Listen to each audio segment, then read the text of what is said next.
see today, pia mimi niko na mtoto. Kuna kitu gani wanafanya? Most of them ukiwaandika kazi, hawezi kaa chini, ako na simu, kazi inasimama, hawezi ambiwa kitu, kazi yako ni kusema I know my rights. Wengi wao kwa sababu kupitia finance bill tunalipia wa basari.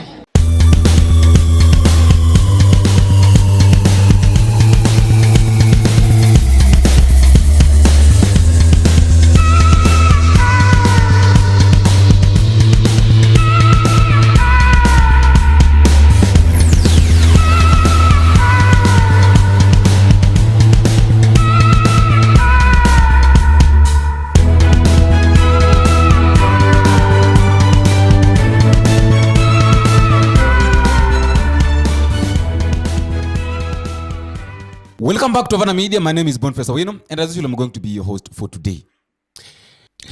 I really wonder who these people think they are, and because the way they are reasoning. Yesterday, Ichungwa was complaining and was saying that the Gen Zs, the people that went for the demonstration, these Gen Zs went for the demonstration using they had got iPhones. They went after eating at the KFC, and they even ordered Uber. Something that made me to ask myself three simple questions. Wale wengi unaona wakiandamana Nairobi wameshika simu ya iPhone, wanajiita Gen Z, wanafika kwa maandamano na Uber, wanatoka maandamano wanaingia KFC kukula kuku na minofu. Ama hamkuwaona? Muliwaona? Maji ni ile ya chupa. Hao hawajui kukosa stima ni kitu gani. Hawajui mtu wako Eldama Ravine 35% peke yao ndio wako na nguvu ya stima ama umeme kwa manyumba zao. Wale wako na umeme Nairobi 100%. Tumeweka milioni 50 in every constituency, na hapa Baringo County another 1 billion shillings ya kuhakikisha 100% connectivity ya stima Baringo County imefika. Lakini mtu wako na stima Nairobi hawezi elewa shida ya mtu wa Baringo. This excuse that Ichungwa was giving, that these people have got iPhones, they use Uber, they order Uber when going for the demonstration, and then after that they enter into KFC, they eat KFC before they go home. Not everybody is capable of doing that, because not everybody has got that money. Not everybody is a working class. Not every demonstrator is a working class. Some of them are students. Some of them doesn't have anything. Some of them rely on the support that their parents give them. You find that someone is coming from Thika, he is coming to Nairobi for a peaceful demonstration, simply because the life that he's living is not worthy. He's a student, she's a student, she's coming from school, to come outside to defend his future, to defend the future of his life, his family. And you find that some of them were even given. I was talking to one of them. I met one of them while going home, and after my work, and we were just chit-chatting, and he was telling me that, bro, sometimes life is hard. I was like, okay, what's going on? And he was telling me that, imagine I came all the way from Thika, and the money that I was having, my parents sent me 200 shillings, and my mom told me that, okay, you just go, at least you also go and do what your fellow students are doing. At least your voice can be heard.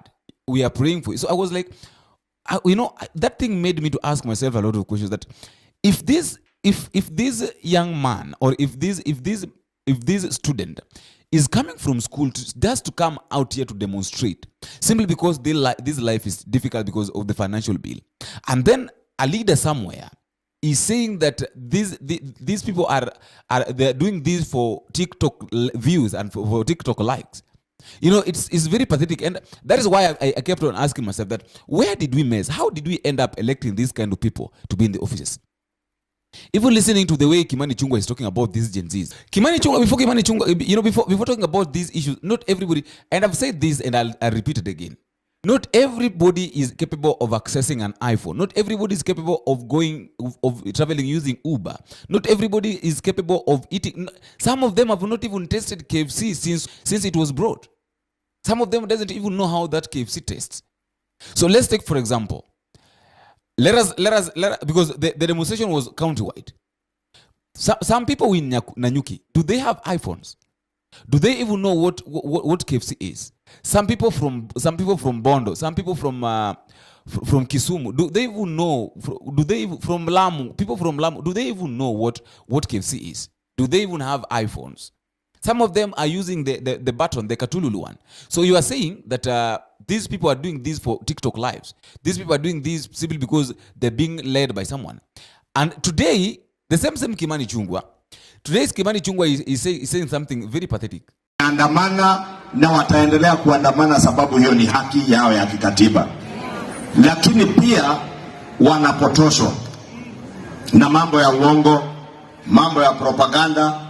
Nimesikia wakiambiwa mkate iko na ushuru, hawajapata habari ya kuwa ushuru ya mkate ilitolewa.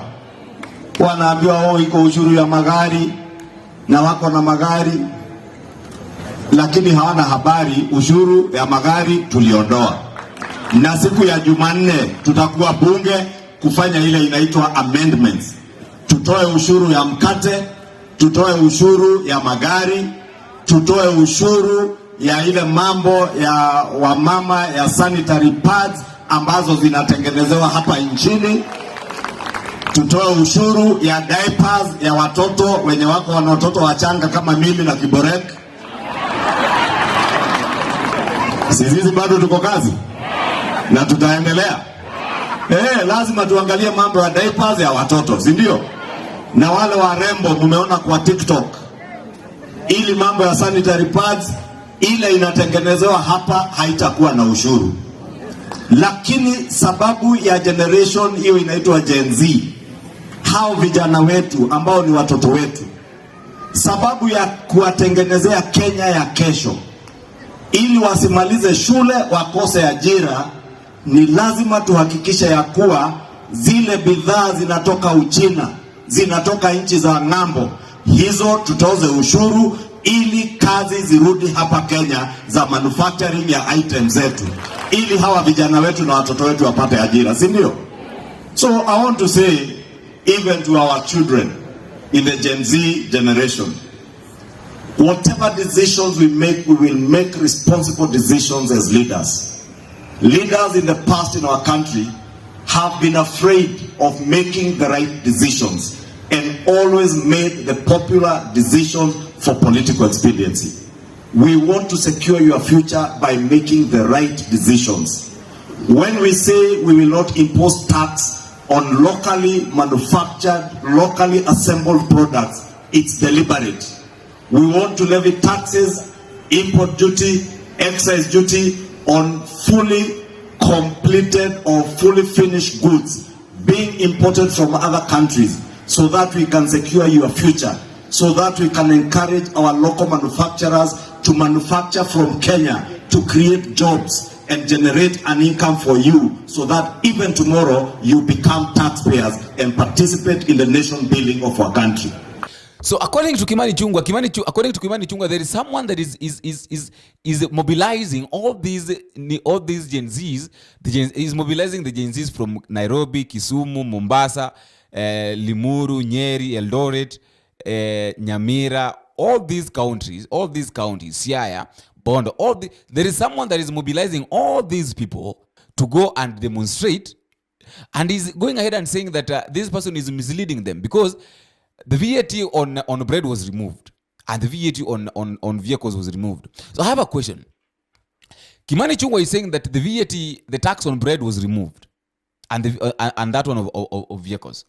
So why is he saying that on Tuesday they are going for the amendment of the removal of those things in the financial bill? Why is he saying that they're going on Tuesday? They are going for the amendment of the removal if they had been removed. And one thing I know very well, that these things were removed simply because of now the cry of the public. The public cried, and that is why they decided to remove these things. And they're just pretending as if.